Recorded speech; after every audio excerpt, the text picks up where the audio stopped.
แฟนเก่าเจ้าคือห้องไห้เกียดให้ไผเจ็บซ้ำเรื่องใดบอกอายได้บอกหรือเขาคนนั้นมาทำให้น้องต้องเสียใจ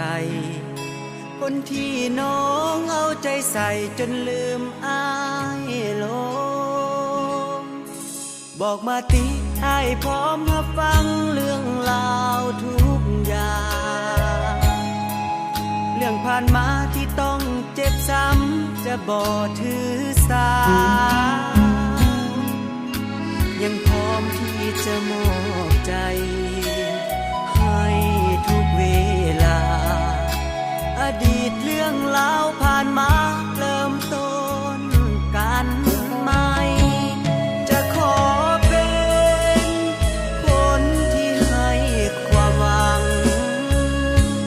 จะขอเป็นพลังที่อยู่ข้างๆยามใดที่น้องหมดหวังอ้ายพร้อมนำแสงสว่างเป็นได้ทุกอย่างเพื่อนางอ้ายยอมจะขอเป็นดังสายฝนโชยผิวพาดผ่า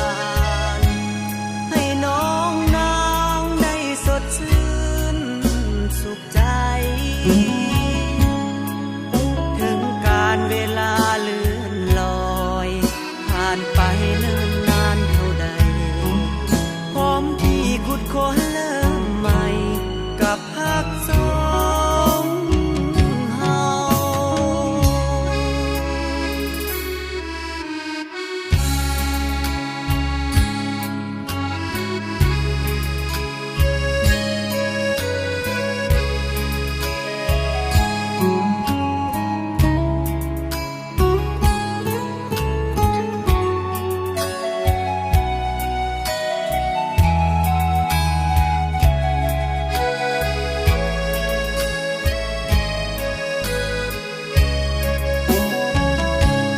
จะขอ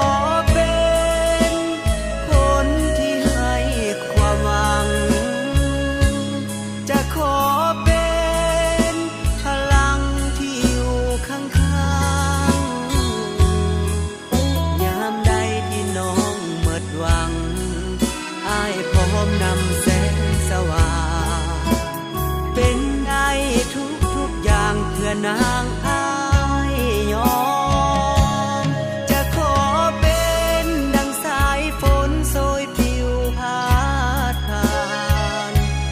ให้น้องนางได้สดชื่นสุขใจถึงการเวลาเลื่อนลอยผ่านไปเนิ่